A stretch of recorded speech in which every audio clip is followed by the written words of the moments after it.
Before Trayvon Martin, Mike Brown, or Sandra Bland, there was Oscar Grant. The current movement against police terror and for accountability and justice can trace its first iterations to this moment, when Oscar Grant was killed by a Bay Area Rapid Transit police officer on January 1st, 2009. Captured on numerous digital devices, Oscar's death would be the first murder prosecution of an on-duty Bay Area police officer. Before that would occur, however, Oscar would be murdered in the media and in the court system. It was a triple murder. No doubt, the murders of Oscar Grant tells this story.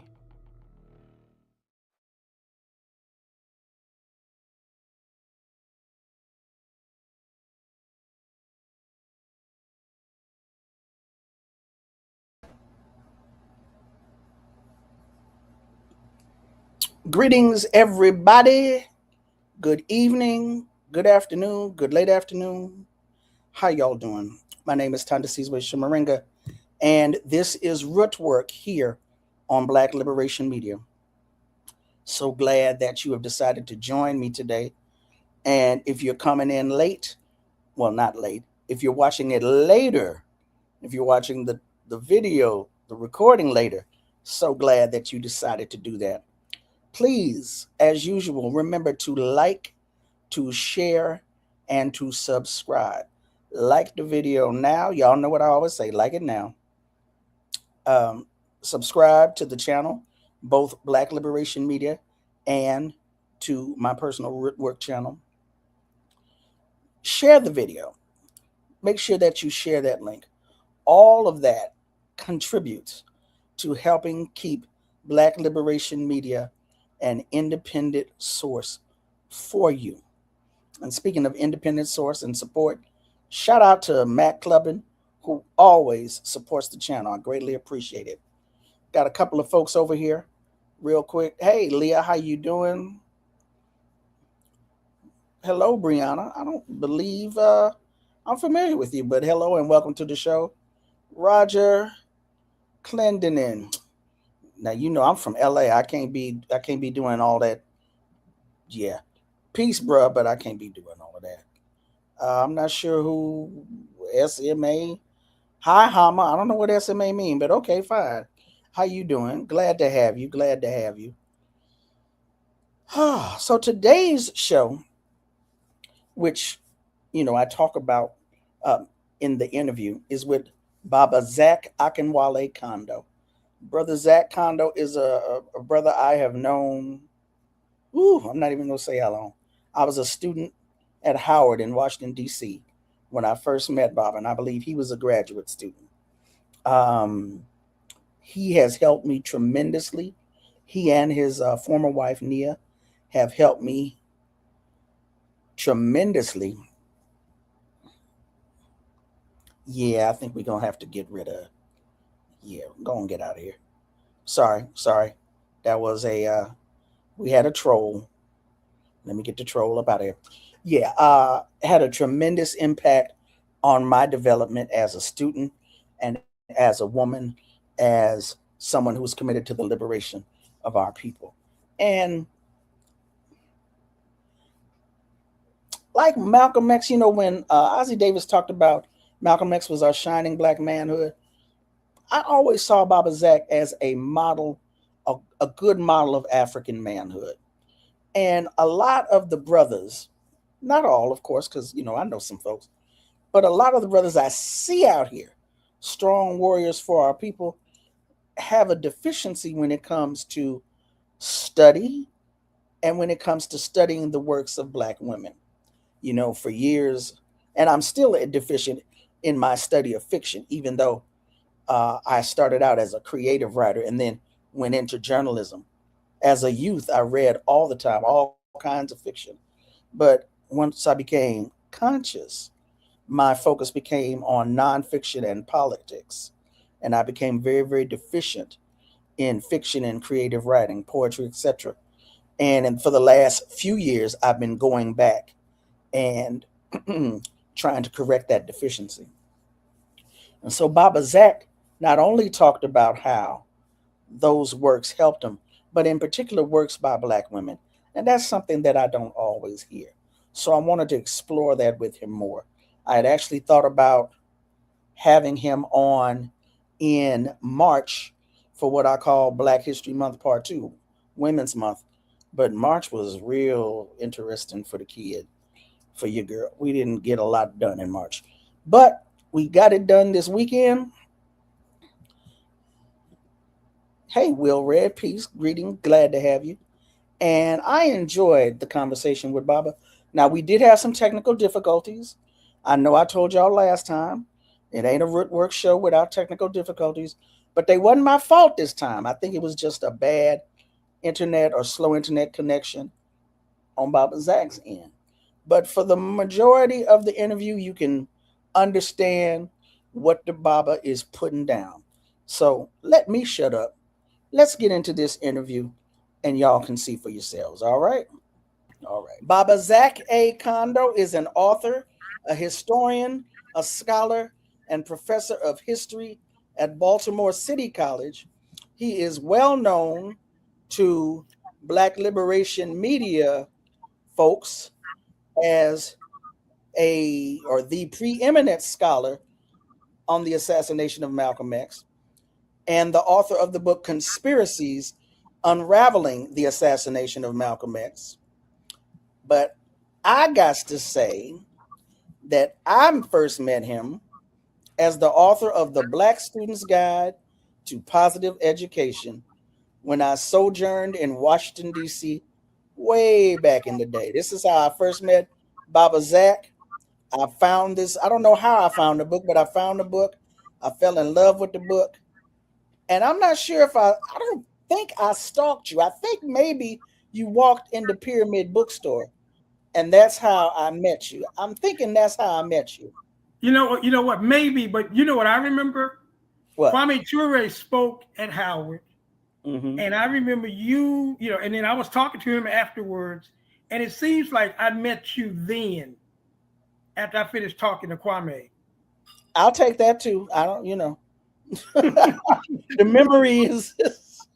So that's what I remember, but like you, it could or could not be accurate and stuff. But right, the memory ain't what it is, but I'll accept that. I'll accept that. Yeah, Baba Kwame used to come through Howard all the time. So yeah. Exactly. During the fall. He would always come during the fall session. Semester. Right. So yeah, you and I go way back. I met you, Mama Nia at the same time. You had created Nubia Press, pressing for Black liberation. And this was maybe 2 years after Shaka Asamoah, your firstborn, came on the scene. So we go way back. Good. We go way back like bucket seats, as a friend of mine said. We go all the way back. So it has been a pleasure and an honor, probably more of an honor than a pleasure, to have known you all of these years.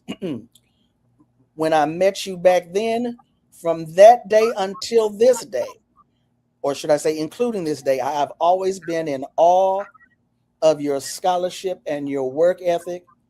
I was like, I get tired thinking about the numerous books you have written and the manuscripts you have on the desk to be published. I'd be like, why can't I produce like that? And then I go take a nap. I just get tired of thinking about it. So again, you are a phenomenal, wonderful, esteemed scholar.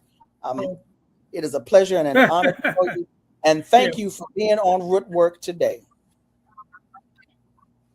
The pleasure is mine, and the honor is mine, and I am very happy to be here. So again, going back to the Black Student's Guide to Positive Education, all of the work that you have done, including in the Conspiracies book, your whole, I won't say your whole life, but much of your life has been about this type of transformation, that Black youth, that Black students, that Black people need. You have modeled your life in such a way as to be tangible proof of the transformation we need, and your dedication to Black liberation, not just freeing the minds of Black people, but the bodies of Black people.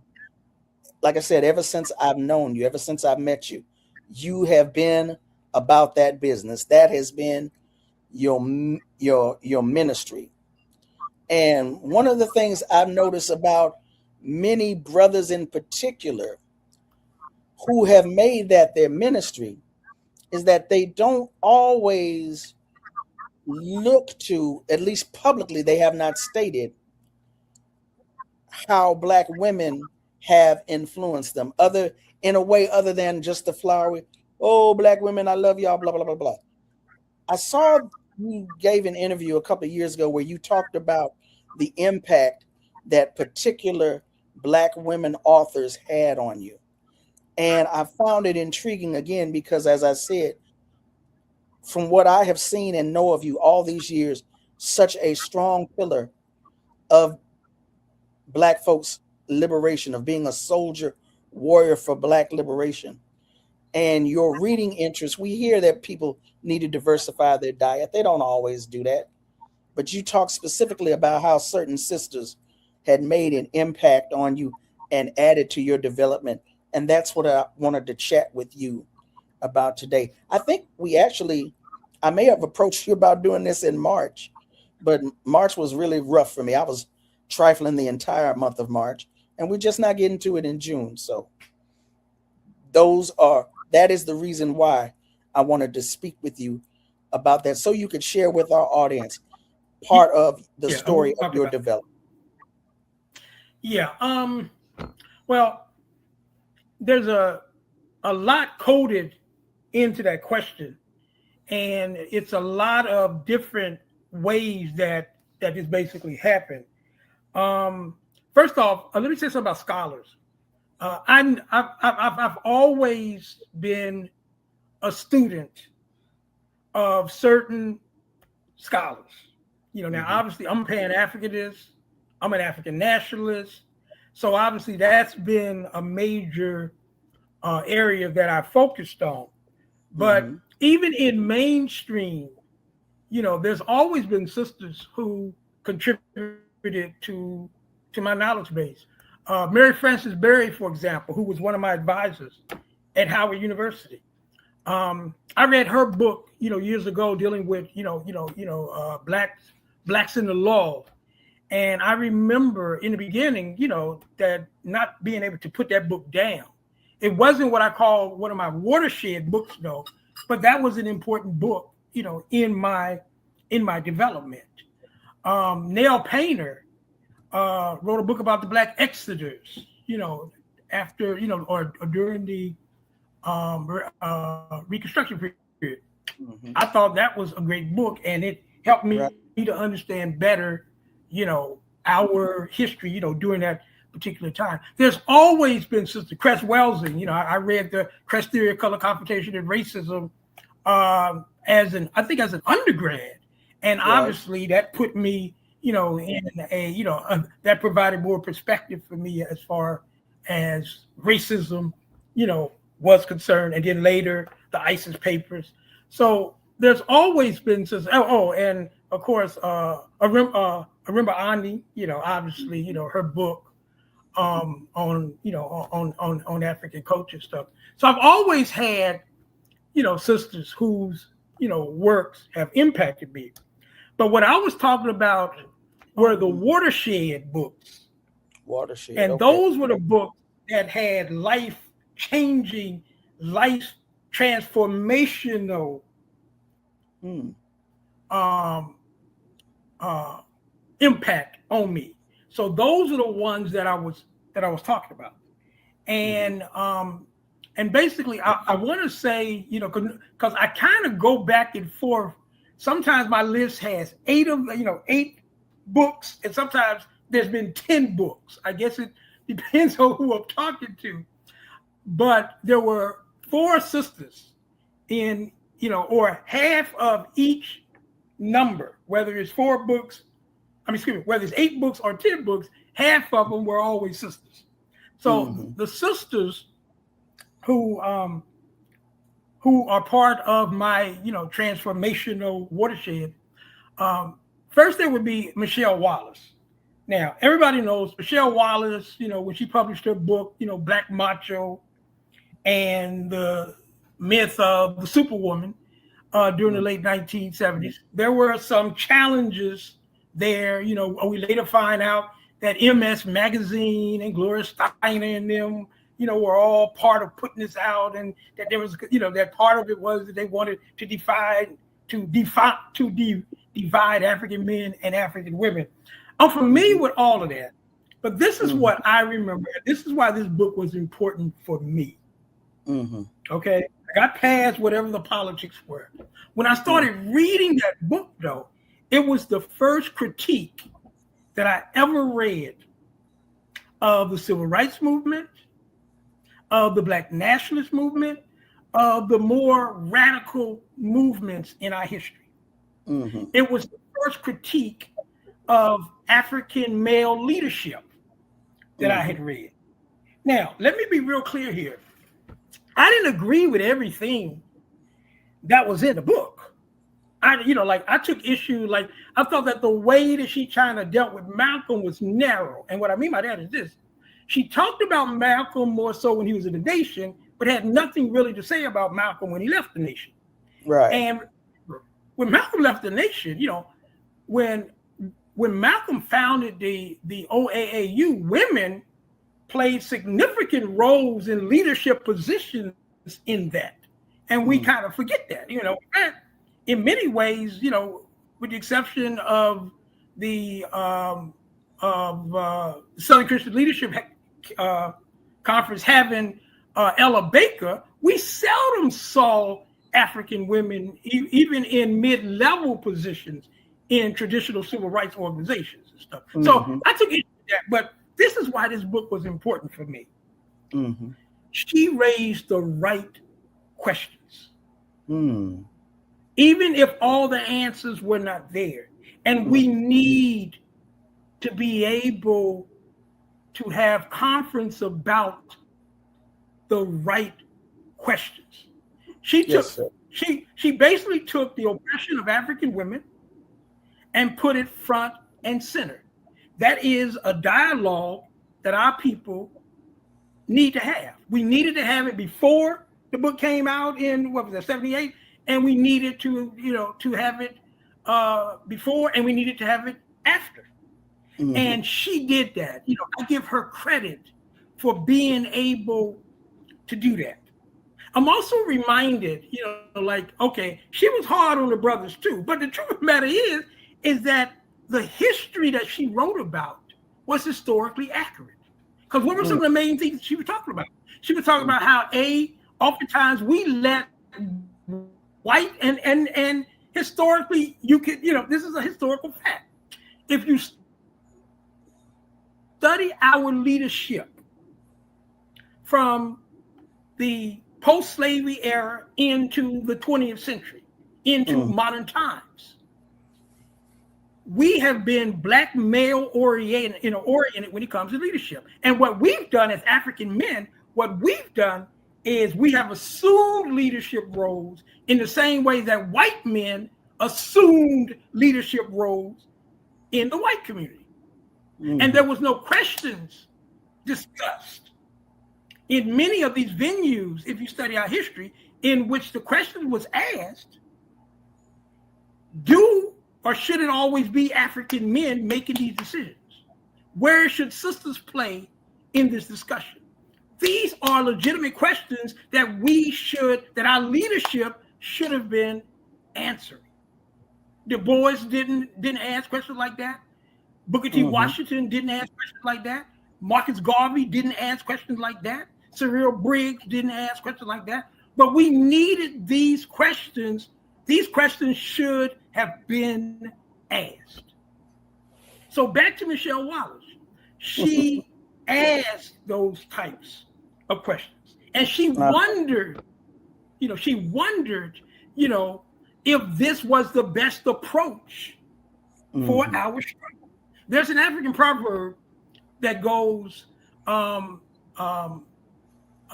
healthy ears can stand sick words.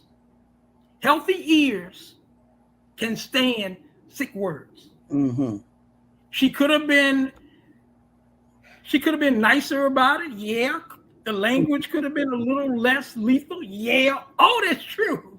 But the important thing is that we needed to hear what the sister was saying. So when I was reading that book, I started internalizing some of the major points that she was making.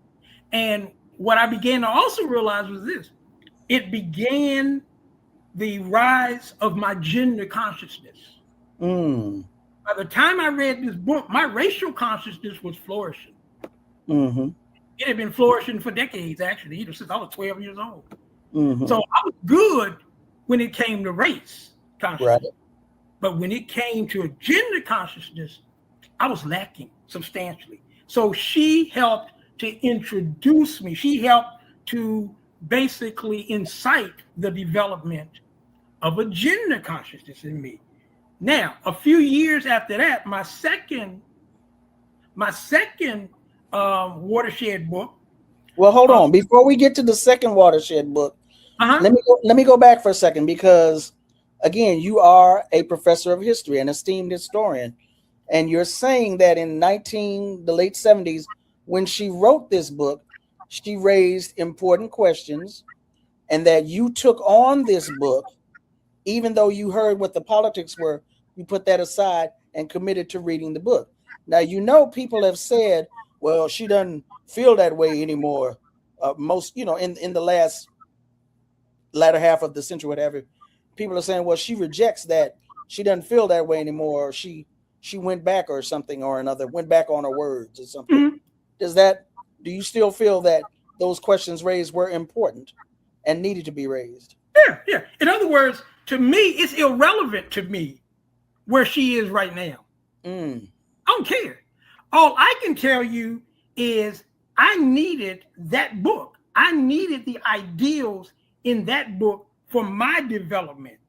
So I'm always going to appreciate the sister, even if she, even if she condemns the essence of the book today, I don't care. Thank you very much, Michelle Wallace, because you helped to spark a gender consciousness in me.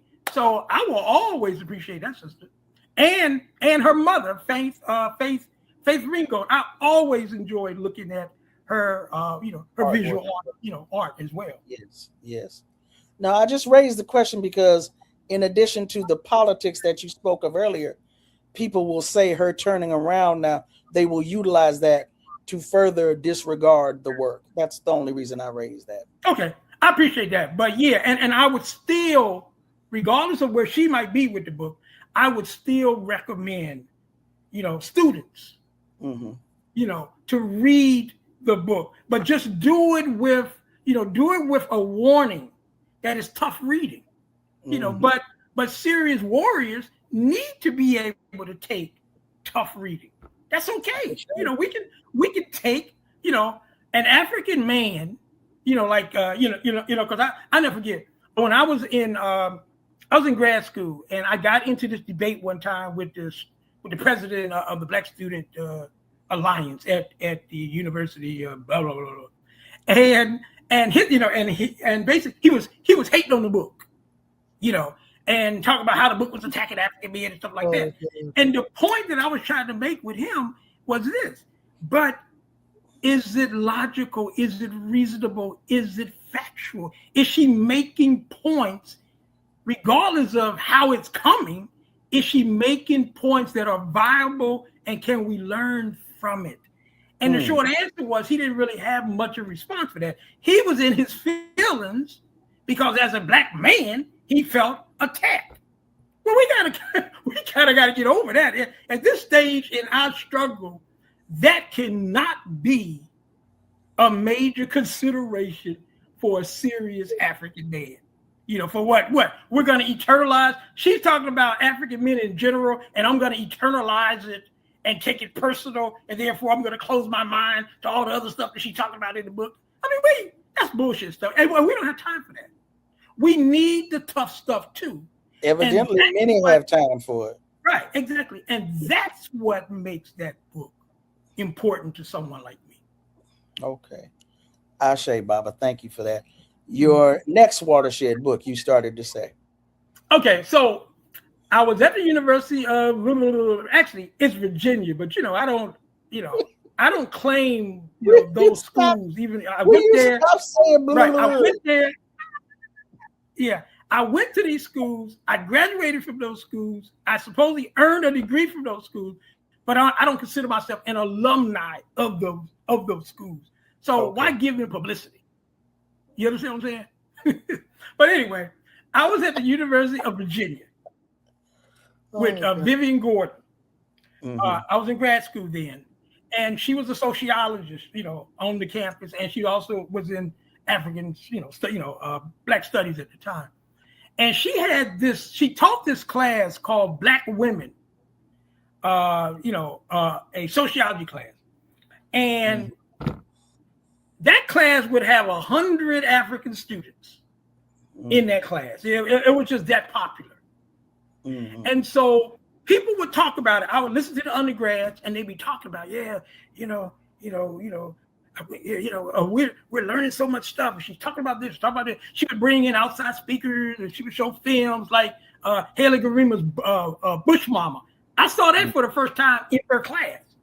So I heard so much about her class, I decided to sit in on it one time. I got permission from her and said, look, I'd like to sit in on your class. I'm a grad student, blah, blah, blah. She said, yeah, sure, fine. And after that, I started sitting in on her class, and I started to develop a relationship with her. And she became basically one of my mamas. If I would give a lecture or something, she would always be there to support me and stuff. So we developed a relationship.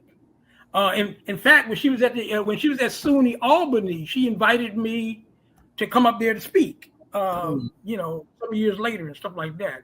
Unfortunately, she died in 1995. But she published a book in the early 80s that Third World Press initially published. That basically, it was basically Black women,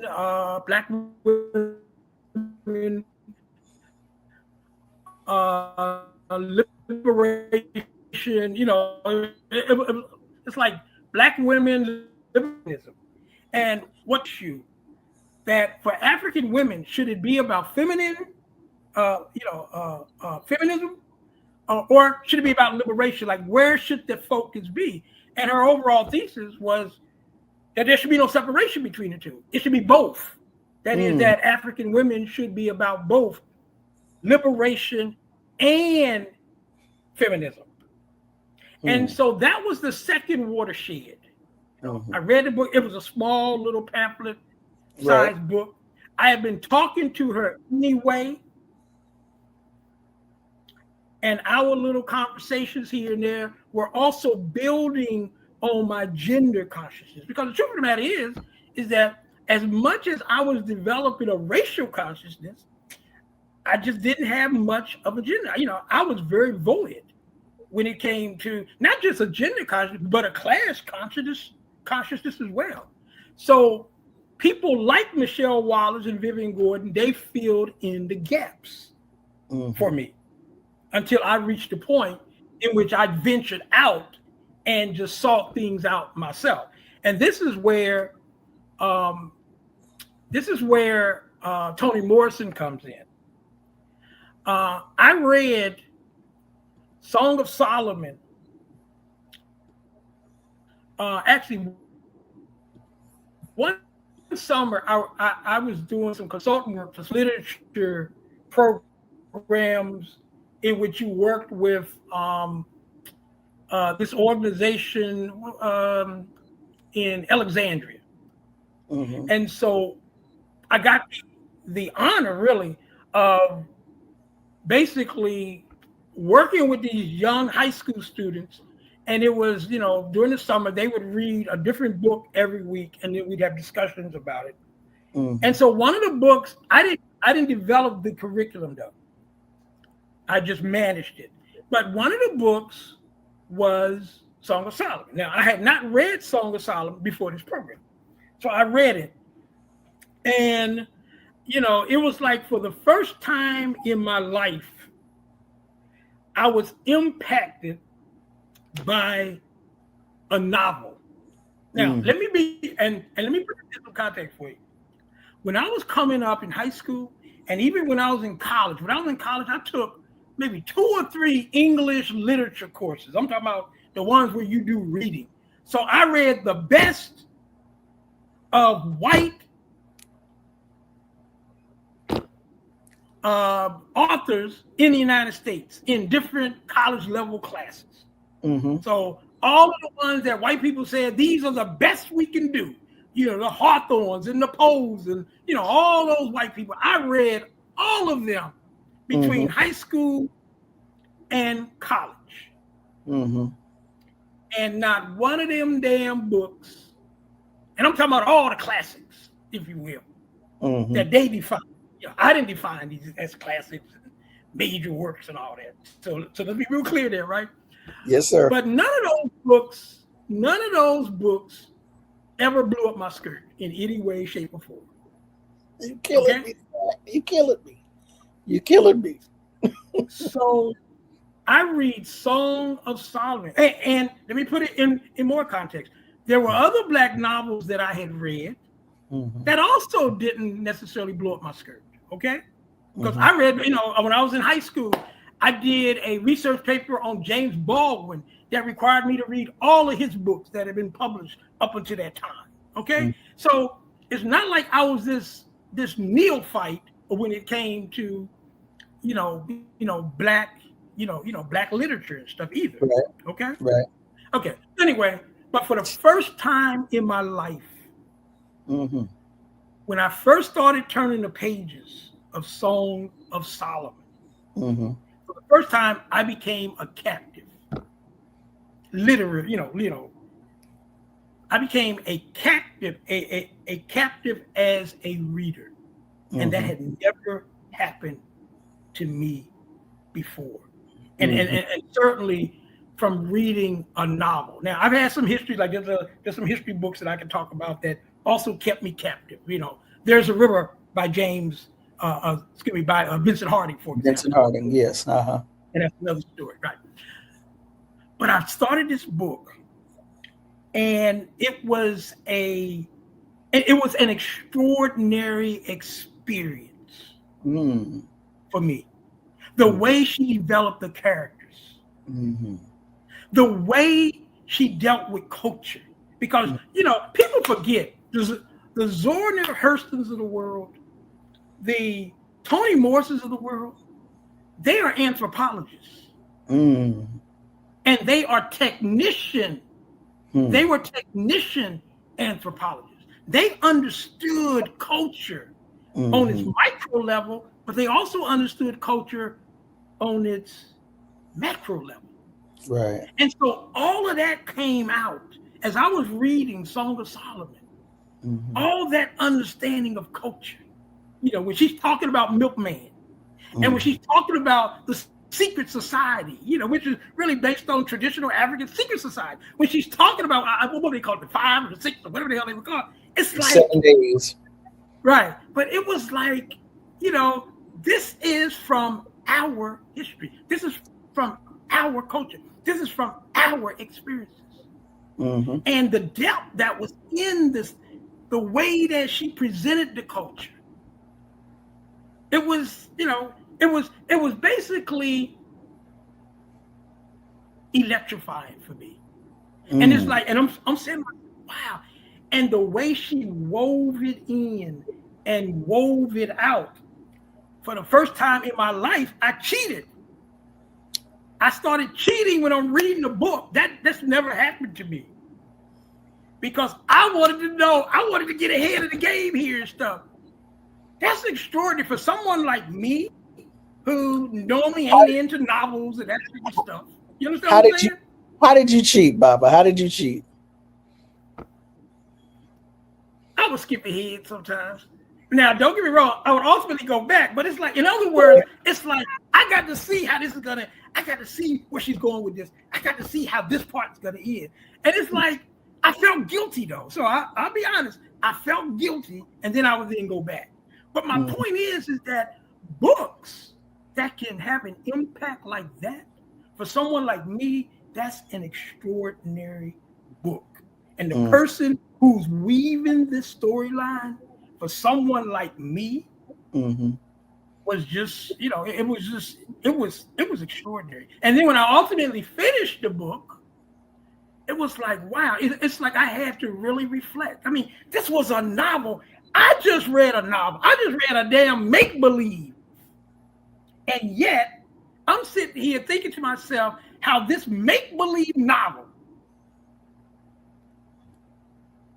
has transformed the way I look at art, has transformed the way I look at literature, has transformed how we can use art more as a tool.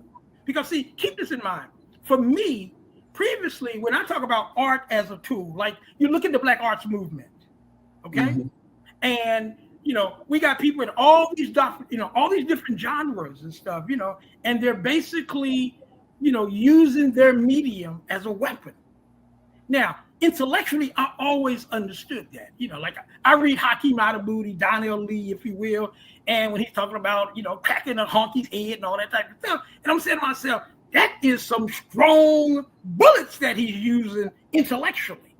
But when it came to novels, I could see the poetry thing better and more visibly as a tool than I ever could with, say, a novel. Right. As a weapon. You see what I'm saying? Oh, yeah. What Toni Morrison's Song of Solomon did for me is it broadened my understanding of how other genres, particularly novels, could be used as weapons. Because when you read a book like that, culture hits you in the face. But remember, think about what was the plot of that whole thing. It's like, why did they have a secret society? What were they using their secret society for? When you start adding all those things in, then the bottom line was what? Song of Solomon was about struggle. That's what it was about. It was about struggle. And what she did was using all these different canons of literature and stuff. What Toni Morrison did was she basically gave us an incredible weapon to use in our struggle. And that after I read that book, I began to think more about the possibilities. In fact, I've written a novel myself that's designed to basically, it ain't for no literary value. It ain't for no aesthetic value. It ain't for no, grammar this or grammar that. I don't give a damn about none of that stuff. It is basically a weapon for struggle. Yes, sir. And basically, she was my inspiration. Yes, sir. Yes, sir. That's beautiful. Beautiful, sir. Thank you, sir. Thank you. It's like the way that you are explaining it for us, I can see you are reliving the first time that you came upon these works. It's like you've been transported back to the moment you met them and what they did for you. And that's what good literature does. That's what good works do. It does. And do that. If I can add one more, one more supplement to this discussion and stuff. As I began, we haven't gotten to my other book. So maybe we should do that one first. Okay, go right ahead. Go right ahead, sir. Okay.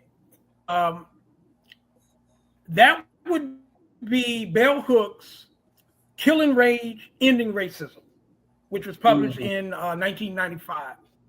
I had heard about Bell Hooks quite a bit. I had seen her here and there, but I never ventured out to read Bell Hooks until one one time, my wife and I, we went to, I want to say it was Borders, but it might have been BAM. It had to be Borders when we went, because it had been, I don't know. Okay. Well, we went, we live in Southern Maryland. So we went to this big bookstore.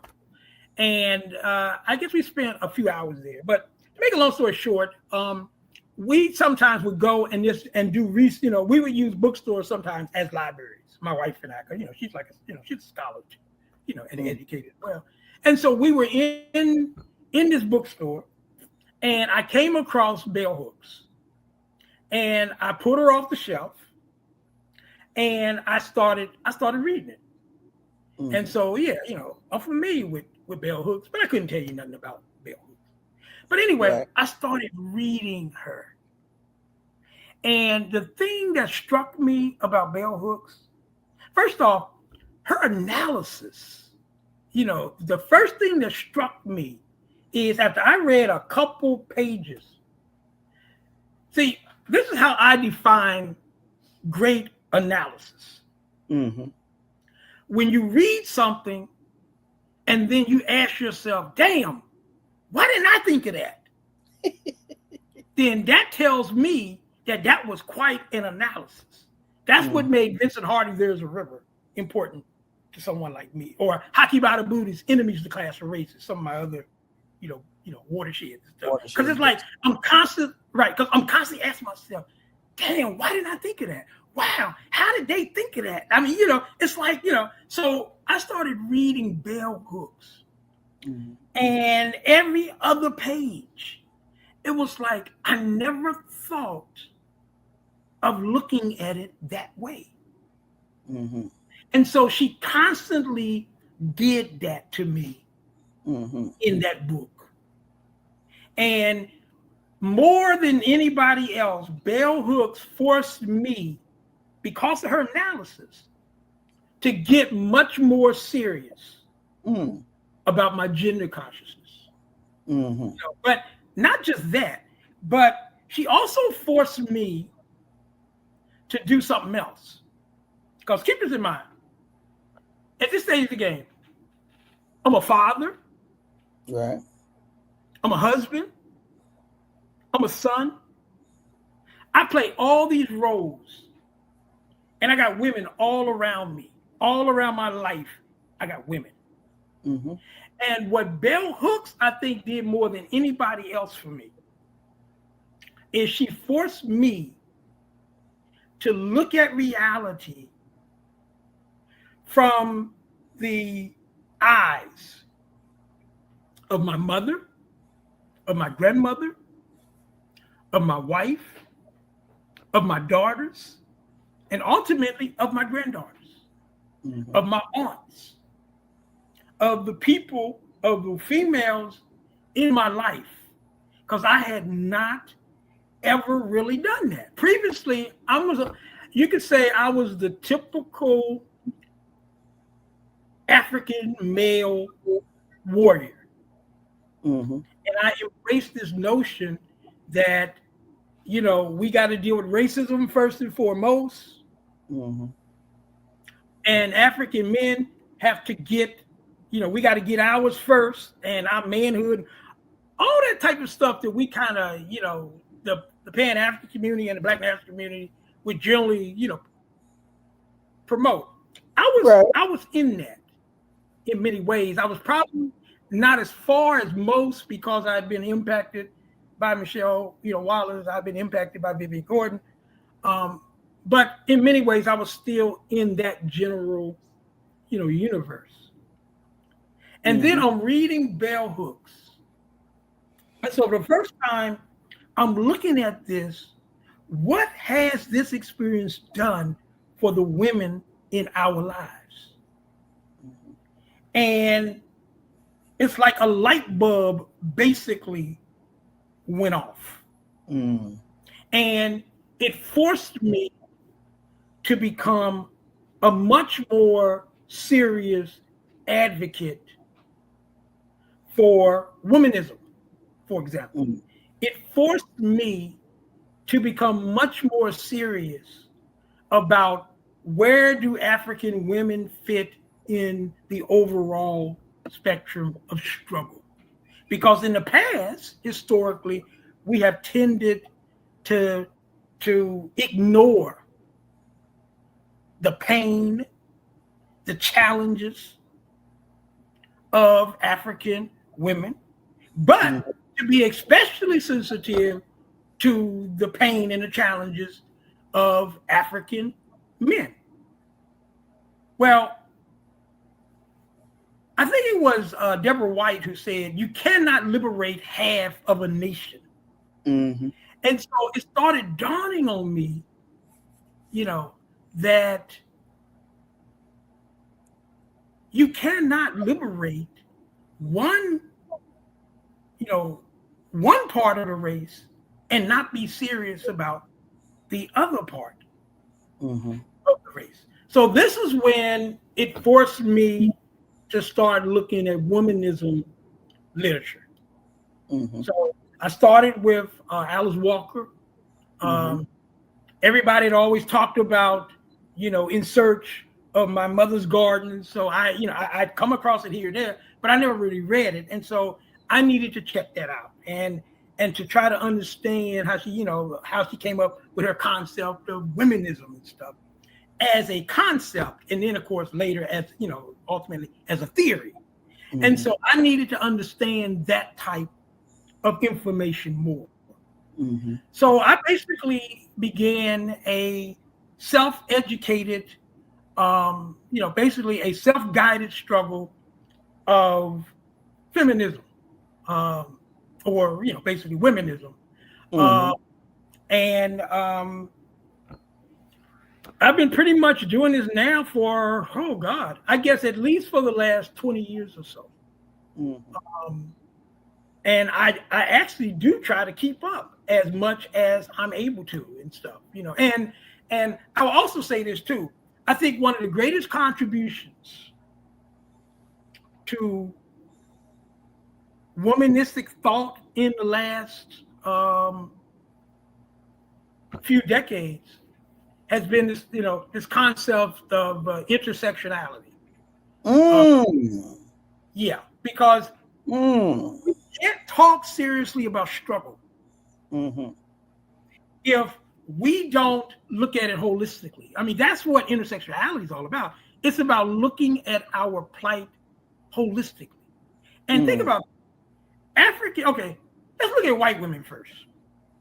Okay, white women historically. So let's look at it historically, starting, and we can go all the way back to the Seneca Falls of July 1848, the Seneca Falls, New York, which, by the way, we visited the museum there once. My wife and I, we brought the kids. Do you remember? And we also visited Elizabeth Cady Stanton's home while we were in the area. But anyway, that's neither here nor there. But here's the thing. White women, historically, for white women, their greatest oppression has been the sexism of their men. Okay? The sexism of their men.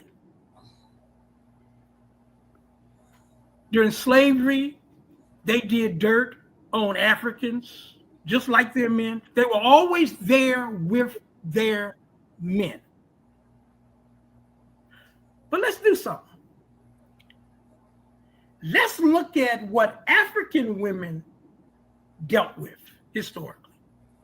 African women not only had to deal with the sexism of white men being raped and all that before and after slavery, but they also had to deal with the racism of white women. And they also had to deal with all the different class issues that we had to deal with because white people basically did everything in their power to prevent us from ever gathering any type of resources and stuff. So what do we got here? We got African women basically dealing with, just to start with, three major oppressions. Sexism, racism, and classism. Mm-hmm. And that's just the start. And so it never made no sense to me. And to me, it's always made it real clear to me is that why has there never really been a union between African women and white women? Mm-hmm. Well, in large part because they're coming from two different experiences, two different paradigms. Yes, sir. African women look at white women as an oppressor. So exactly how are white women somehow supposed to what? Swallow their racism, swallow their classism, and embrace African women as equals? Mm-hmm. So I'm saying that just to make the point, it's always been clear while there's never going to be a time, I think, when white women and African women are ever going to be able to get together on a serious basis because white women bring too much luggage that represents the worst interest, if you will, of African women. Mm-hmm. But anyway, let me get back to Bell Hooks. So, Bell Hooks, her understanding of history, that's another thing that was like real clear when I was reading, her books and stuff, because I read the first one, but then I would then glimpse some of the other ones because, she only wrote 40 books or something like that, right? 40 so or I would 50. go, so I just go to the, to the area where Bell Hooks books were and stuff. But the point is that she always made it clear why African women needed to be suspicious of white women. And I think Alice Walker did the same thing as she was, laying the foundation and the framework for womanism, And so I think that one of the things that we need to give more consideration to is that, okay, if African women cannot rely on white women as allies, certainly there are some other women of color. I was reading Weems not long ago, and Weems talks about the whole concept of whether or not there should be, whether or not women of color, how far should women of color go in coalitions and what have you and stuff. Lenora Hudson Weems. Or should we focus on just having an African womanism and stuff? But here's the thing for me. I think that there should be the possibility of African women and other women of color coming together. And that's a decision that African women must make, must make. But to me, the most natural ally for African women is African men. And I think that in these next generations, I think that's what needs to happen. First off, we need to be real careful how we raise our children, and especially how we're raising our sons, but also how we're raising our daughters. Because if we raise our children right, it should be an easy connection to be made between African men and African women. Right now, though, the way that we're socialized, and miseducated at such a young age, boys and girls, they grow up confused. They grow up with all types of misunderstandings of what a good relationship looks like. We as the adults, we're going to have to set another agenda for our children so that our little boys are not growing up to be future sexes. And our little girls are not growing up to be future victims of sexism and stuff. Sure. Yeah, we have a lot of work that we need to do as far as how we raise our children. And what's the model that someone like me would like to see happening? Well, I like to think that we've kind of done it within our own family. But you want to raise boys, for example, who do not buy that white masculinity bullshit that we were all brought up under. Men ain't supposed to, a true man ain't supposed to show feelings. A true man ain't supposed to admit when they're wrong. All that type of stuff. We got to get rid of all of that type of garbage. What type of young man do we want to bring into this world? We want to bring into this world an African person, first and foremost, loves themselves, loves our people, loves our race, but also loves our women, appreciates our women, want to hook up ultimately with our women. Now, what I would suspect, or if you will, is that television, movie. I think I gotta hit the thing about it. Can you still hear me? I can hear you. Yes. I think I knocked it out. Can you hear me, Mom? You're freezing up, but I can hear you. I'll try to hit the signal. Okay. So what I was saying though is that it's our responsibility as parents, as adults, as grandparents, if you will, and stuff, to try to raise and nurture young people who will appreciate the importance of strong male-female relations. And it has to be based, well, first off, it can't be based on that macho model and stuff that white men really created. Because let's be real clear here. If you know our history, if we go back to ancient times, ancient Africans, we were the first people to create systems of matriarchy. That's been a part of our early history. And then ultimately, we're also going to contribute to that patriarchy as well.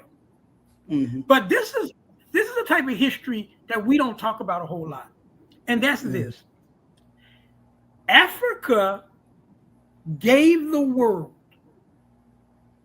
the first women to wield absolute power over nations and civilizations. We gave the world the Cantakes or the Candaces. We did it in ancient Nubia. We did it in ancient Ethiopia. These were a line of African queens. Yes, sir. Who basically had absolute power over their nations. No other ancient civilizations had African women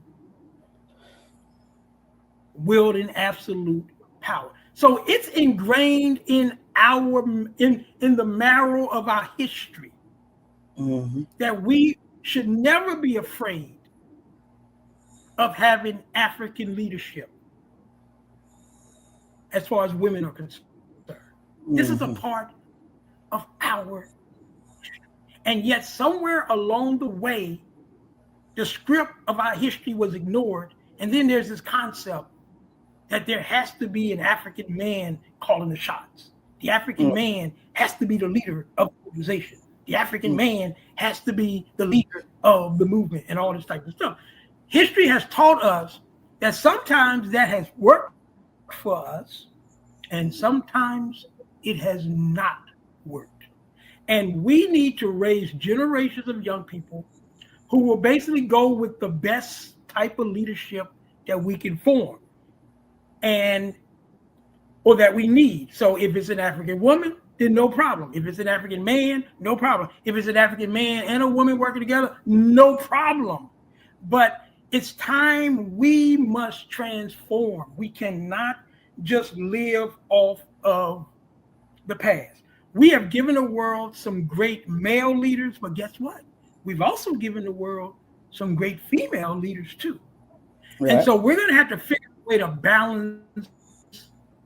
balance that off, because our leadership needs to be transformed, and we need to basically broaden the spectrum so that the best people are doing the best work in the interest of African people.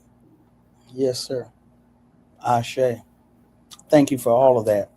I want to go back, Baba, because Mhm, when you said intersectionality, mhm. and I reacted that way, I said, I love that that came from you because I had an internet argument a couple of weeks ago. It really disappointed me because I guess the brother thinks he's my comrade, but he was just so hating on intersectionality because he had read Kimberly Crenshaw's foundational works on it. And he said, I see nothing to deter me from my position that intersectionality has been put forth as a ploy to separate Black men from Black women and to, I don't want to lie on his words, but he was basically saying, like, this is a continuation of taking down Black leadership, radical Black male leadership, a la from the 1960s, Fred Hampton, etc. But he was adamant that it was a ploy to create division. And this was in the context of my depression, my sadness, and my anger over this, what I call this most recent spate, where we're hearing in the news of Black men murdering Black women and some of their own children. All of these different news stories we were hearing, beginning with the lieutenant governor there in Virginia. And my position to him was, we can't get to this struggle against capitalism, against white supremacy, against imperialism, if Black men are killing Black women. Number one. Number two, this is also just as urgent as the fight against white supremacy, capitalism, imperialism. Whereas his position was, you're saying that Black men are the enemy. I would think that, Obama and the redlining and, all of these other class arguments he was making as a Marxist. And I'm like, you have not heard one word that I have said, as per usual. You have not heard one word that I have said. So again, hearing this coming from you is a breath of fresh air. Yeah. This is what I've learned over the decades. Mm-hmm. Depending on how entrenched African men are, and I'm just speaking in general, in very general terms, Mm-hmm. depending on how entrenched, um, some brothers will never be able to embrace concepts that challenge existing norms, Mm-hmm. whether it's intersectionality or critical race theory or whatever concept is coming around the corner. Mm-hmm. And so my thing is that we have to give each other something to work with. Mm-hmm. Now, nothing's wrong with having an intellectual exchange and to have a disagreement over a fundamental challenge and stuff like that. So we always are going to welcome that. But what I'm saying to you is this. This is what Kwame Ture always taught me. I consider myself one of Kwame Ture's students. Mm-hmm. And what Kwame Ture always taught was that it is important for us to correct the mistakes of those who came before us. Yes, sir. And in this way, I'm making this point. When it came to in many ways, the stringent relations that we've had historically between brothers and sisters in organizations. Mm-hmm. Okay. And it don't matter whether you're talking about the civil rights movement. It's not much different between the civil rights movement and the Black nationalist movement when it came to men and women. In both of these movements, you generally had men in control and women were sent to the kitchen to basically make the food while the men in control made the decisions or the movement and stuff like that. So that's been an integral part of our history. Mm-hmm. And the way that I interpret Kwame Ture teaching was that me as a student of struggle, it is my responsibility to look at areas that we need to work on, to look at areas that didn't work for us, to look at areas that we made mistakes. And then for the future, let's not make the same mistake. So what I would say to that brother, who I don't know who the brother is and stuff, but what I would say to that brother is he needs to hear at least the argument, and, if you will, the pain, if you will, that African women and other members of our village have to say, because African women have the right to say it. And I think that we will never go nowhere, because think about it, this is going back to the Michelle Wallace MS, Gloria Steiner argument.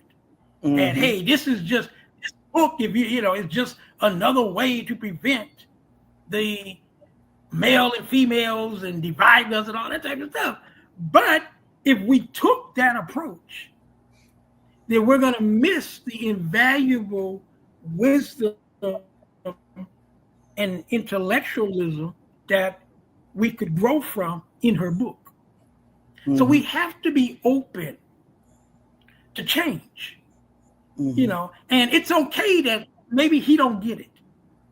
But even if he don't get it, it still doesn't stop the fact that this is a problem that we need to deal with.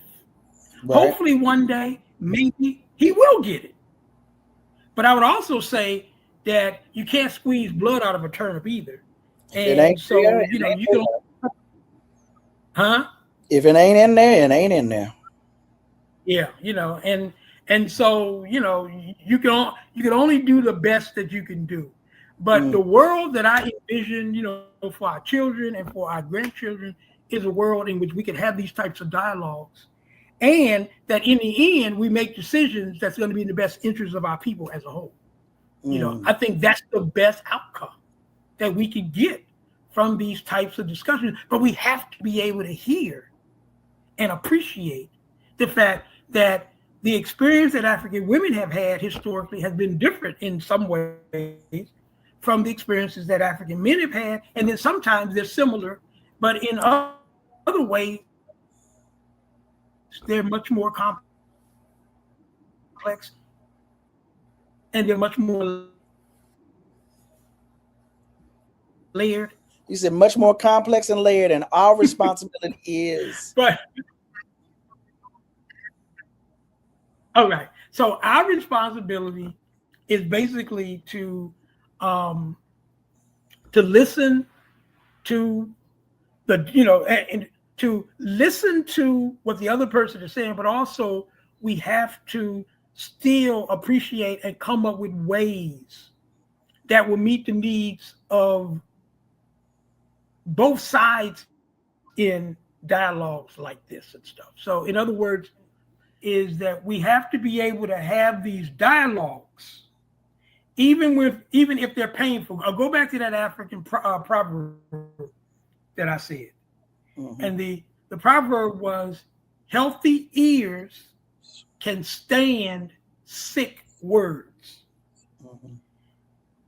We need to be able to sometimes deal with the words that we might consider to be sick, because there's going to be growth that we can learn from these types of exchanges and stuff like that. But we don't grow if we just take the position, hey, this is just part of the conspiracy divide us. There's no reason or logic in that type of thinking. No, sir, it's not. And We've been chatting for at least an hour. I don't know about you, but I would love to keep you several more hours, but you got a family, it's a Sunday afternoon, and the internet is acting up. Okay. Real quick, what works do you have on the immediate horizon coming out? Well, I've been revising my 1993 Malcolm X book. Mm-hmm. So we're hoping to have that out. Unfortunately, I put almost everything else on hold to do that. Okay. And I'm feeling, yeah, but it's taking a lot longer than I would have ever thought. Mm-hmm. And actually, it's actually going to end up being three different. It's going to be one major book that's probably going to be 500 some pages. And then there's going to be two smaller books that's going to be more like 150 pages. Mm-hmm. That would be the supplement that would go to the two smaller books are going to be supplements for the bigger book. Mm-hmm. So, but hopefully by the fall, I'm hoping to have that ready. I'm also working on a 2-volume work that deals with, it's called Pleasing Old Massa. I've been working on it for about 12 years or so. And what it is I'm looking at Black traitors, Black flunkies, and Black buffoons. So volume 1 deals with it historically. Mm-hmm. You know, just people who have done things that have either made them buffoons, you know, trying to please white people. Volume 2 deals with the Trump era, and it focuses on Negroes who basically worship Donald Trump. And so I'm hoping as soon as I get the Malcolm X book, this book isn't going to require the end notes and all those things that I'm working on with Malcolm. So once I get those done, those 2 books should come pretty quickly. I also have a book that deals with closing the Black divide. Mm-hmm. And this one basically is kind of like the opposite of the flunky books. And what this book is about is coming up with ways that people of African descent can come together. Mm-hmm. So whether you're from the Caribbean, whether you're from the continent, whether you're from Canada, whether you're from Europe, whether you're from Asia, what are the things that bond us and therefore that should be used to keep us together as African people? And basically it's I guess you could say it's a treatise on Pan-Africanism. Okay. So that and then there's a whole bunch of other ones, but those are kind of like the main ones that should come out once I finish the Malcolm X book. And if people want to track you down or ask you a question or follow along with your work and its progress, is there a way for them to do that? Well, the easiest way right now would probably be to just, because my children have been on me to do what's the thing called, babe? Instagram. Yeah, all those different grams and different things. Yeah. I've avoided those things, but I will get the website thing. We'll do a website eventually. Otherwise, I think the safest way to contact me would simply just be through my college, and that's Zak Kondo at BCCC, which is 3 C's, BCCC .edu. That would be the simplest because I don't really trust my email stuff. I don't really trust that. So the college, they have all types of I got you. Things, that makes it easier. Yeah. So that's what I would say. But in the future, particularly after or right before the Malcolm X book, I'll make it easier for people to be able to interface with me. Zak Kondo. I haven't seen you in decades. I mean, physically seen you. Even right. You and I haven't sat down like this in decades. I've seen you all over the web, whatever. We talk on the phone. Such a pleasure Such an honor. This has been so wonderful. Thank you for being on the show. Thank you for being you, Baba. You are so needed, so necessary. Thank you so much for all you have done, all you are doing, and all you will do. Thank you, thank you, thank you. Mama, it's always a pleasure for me to interface with you, and I was honored that that we made this happen, and in the future. Oh, and also, um, I want you to do the Zoom thing at my college. We kind of ran into a snag with the office that should have been sponsoring it, but I'll deal with all that. I'll do the footwork, but I want my students to be able to be exposed to some of your wisdom and stuff. So we are going to make that happen. But I just want to thank you for inviting me, and sooner or later we're gonna see each other because, like you said, it has been decades, and I Mhm. really look forward to uh, to being able to talk to my sister in person. Absolutely, absolutely. We will make that happen. Thank you so much again for being on Root Work today. Thank you, Mom. So that was the conversation I had with Baba Zak Kondo. We go back like bucket seats. We go back like four flat tires. We down like four flat tires, and we go back like sway back like bucket seats. So I hope that you were able to enjoy that conversation. I hope that you found it useful. I hope that you were able to get some things out of it. Just real quick, I wanted to say in the beginning, I started talking about fiction. And yes, my fiction is deficient. A lot of us, if our fiction is deficient, it's because we've been digesting mostly nonfiction. And then if our nonfiction is deficient, it's because we've been digesting mostly fiction. But what I should have said was in terms of Black women authors.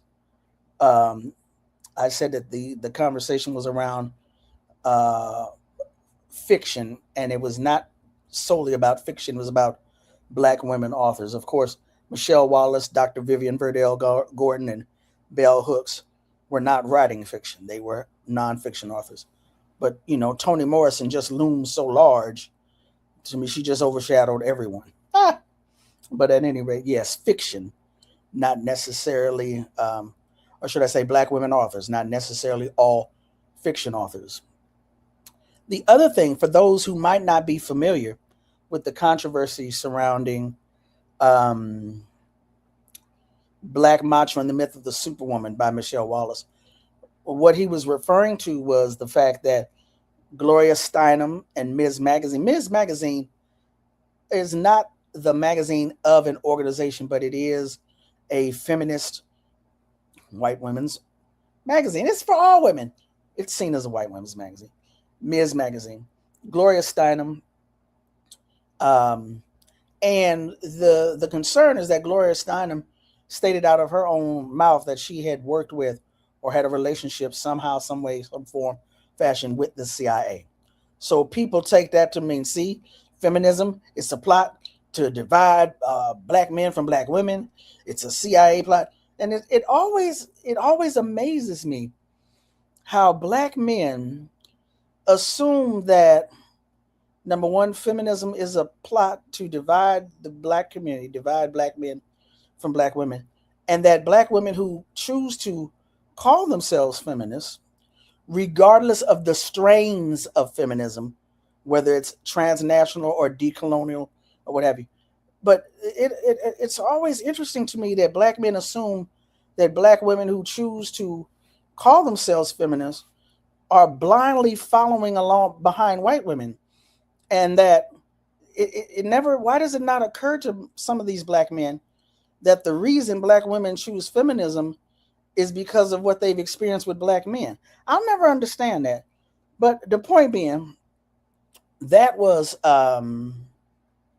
what Zach was referring to in terms of the CIA, Ms. Magazine, Gloria Steinem, in relationship to Michelle Wallace's book. Clenora Hudson Weems wrote a book entitled Africana Womanism back in 1993. The book has undergone, I'm not sure how much of an update it's undergone, but it gets reprinted with a new cover. And I'm not even sure if that's because of demand. I read it when it first came out and I was not impressed because I don't remember. Now, again, I have not read it recently to see if it's been redone, revised, but I was not impressed because she never named patriarchy and how patriarchy shows up amongst the Black community. So I was not enamored by it. A lot of people, a lot of sisters will say, okay, I'm a womanist because of what Alice Walker said, that womanism is to feminism what lavender is to purple. But they don't really study where's the canon of work of womanism. There's been a canon, I think, within the last 10 years, but prior to that, there was what Alice Walker said, and then Clenora Hudson Weems, who refused to look at, deal with, mention the word patriarchy. So I'm like, there's no canon here. But be that as it may, that's who he was referring to. In terms of the queens of ancient Kush, the ancient Kush Valley, ancient Sudan, ancient Ethiopia, etc., he was talking about the Kendakes, Kendake, or Kandake, sometimes called or pronounced the Candaces, Candace, Candace. These were the queens of ancient Kush, the female monarchs Baba Zak talked about that had absolute power. So those were some of the notes that I had. Let's see what some of y'all got to say. Hey, Lee, I wonder if Baba would be interested in Claudia Jones' triple oppression as a more accurate way to describe Black women's positionality in society.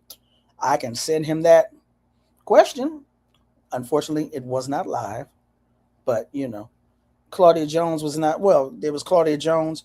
Of course, there was also the Third World Women's Alliance, which talked about triple jeopardy, Black women suffering from race, class, and sex exploitation. So, but when you say more accurate way to describe Black's positionality, are you saying that it's actually more accurate, or you just don't like intersectionality and Kimberly Crenshaw? AQCF. Okay, fine. Salam. Hey, greetings to you too. Peace. I saw you sneaking in late, Yipper. I ain't forgot about you from last week neither, as you can see. Bukayo Snaka. Bukayo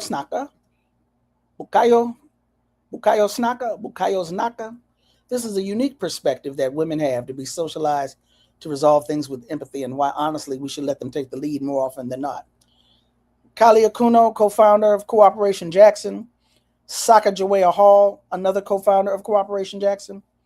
In their book, Jackson Rising, they talk about participatory budgeting, and in terms of municipalism and the struggle to have liberated zones and be self-determining in these spaces that we occupy, these cities, counties, etc.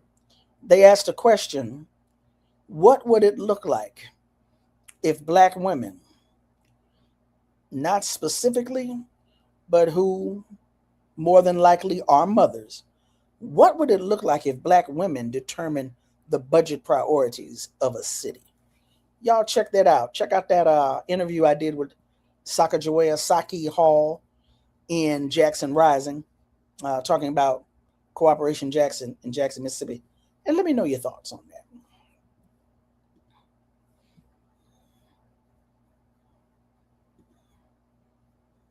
Mm-hmm.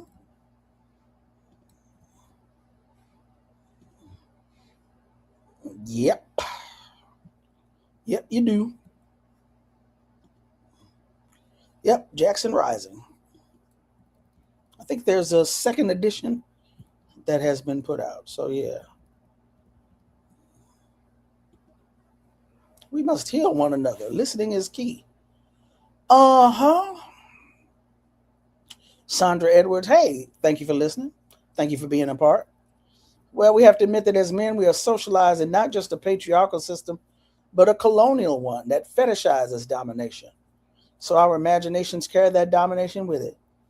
You know, that's one of the things I appreciate about Frank Wilderson and Afro pessimism, or more to the point, is when he talks about anti-blackness, he was able to give me language that I had been missing.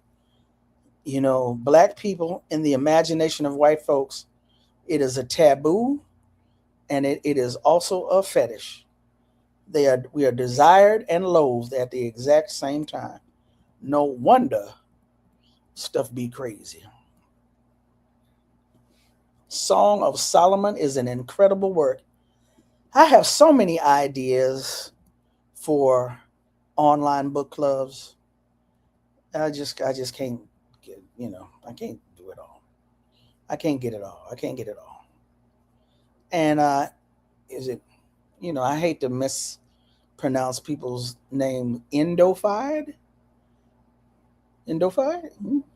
I love the subversion of those hegemonic academies. Gender consciousness with an intersectional understanding.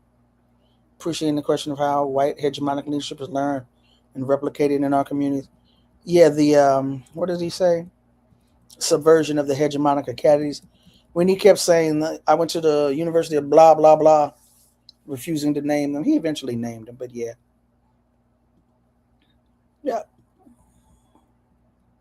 Hey, Ariana, I missed you in the beginning. Uhuru, greetings to you.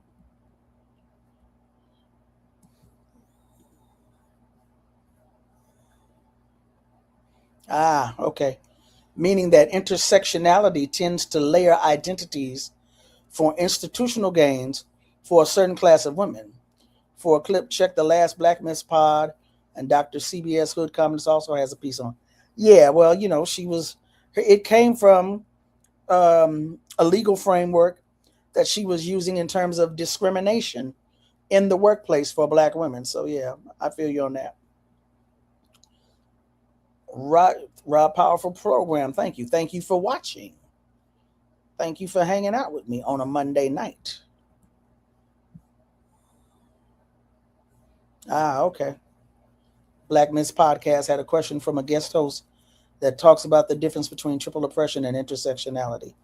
Yeah, if y'all don't know, you should know. Black Miss Podcast here on Black Liberation Media.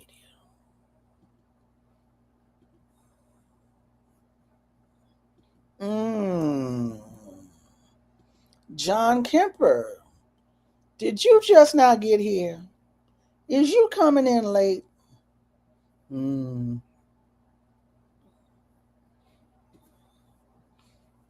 Leah Boggs, do you think this leads to more reform than liberation? What you're saying on intersectionality, yeah, the question is for you, Leah. You want to type that out? And while you're typing that out, y'all got to, you don't have to apologize. Y'all ought to know I'm going to clown you.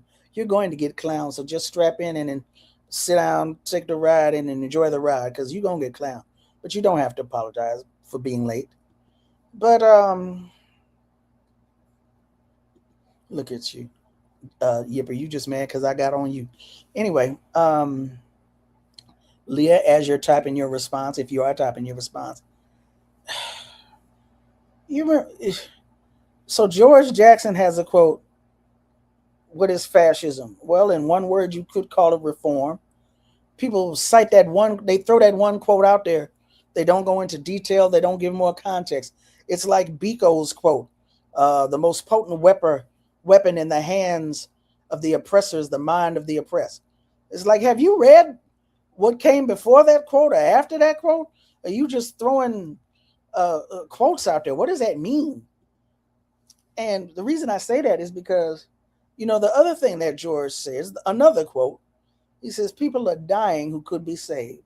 They're living half butchered lives. We have to do something.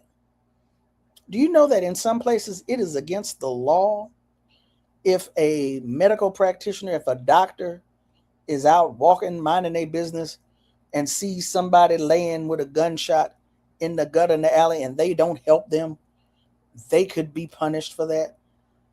I'm not saying that there needs to be a law. I'm talking about basic human decency. We have to do something for our people. We have people who are bleeding in the gutter. They need relief. Well, you can't just put a Band-Aid on a gunshot. You can stop the bleeding. You can take the bullet out so they don't get lead poison or whatever else, so they don't get an infection. You can stop the bleeding. Yes, we need to know who shot them, why they were shot, stop it from happening again. But in the meantime, in the interim, what are you going to do? Just watch people bleed out? Reform leading to revolution. Some people believe that that leads us nowhere. Okay, well then continue to do nothing. But for those of us who understand something needs to be done, can we do it, please?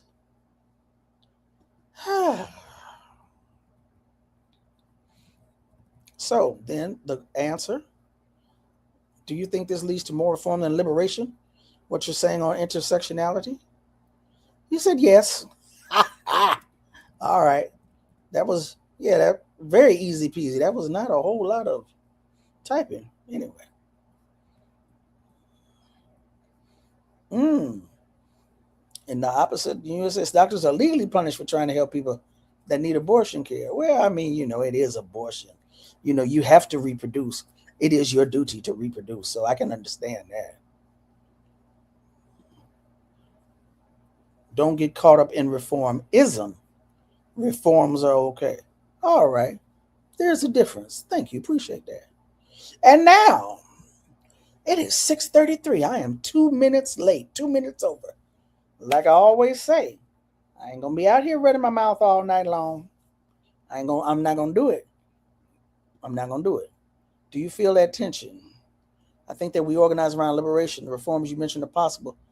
But the difference is knowing that the institutional gain you seek is the enemy. I ain't going to be here with y'all all night. Be safe, and I appreciate all the perspectives.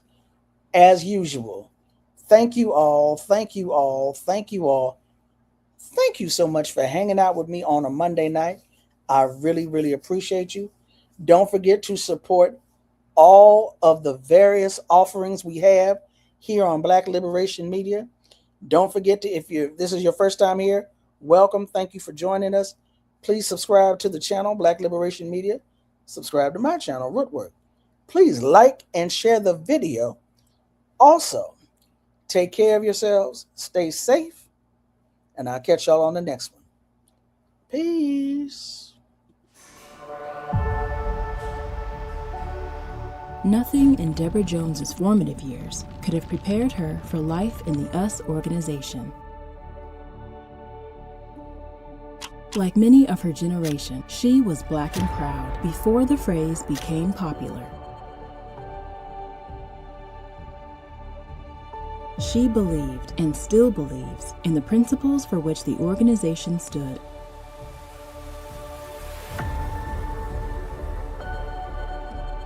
But her life took a horrific turn on Mother's Day 1970, leaving her in trauma and in silence. In this never-before-told account, Deborah Jones's inspiring story is told. What We Stood For: The Story of a Revolutionary Black Woman, by Deborah Jones and Tandisizwe Shimaringa, is the compelling and harrowing memoir of one woman's experiences in a leading Black Power organization.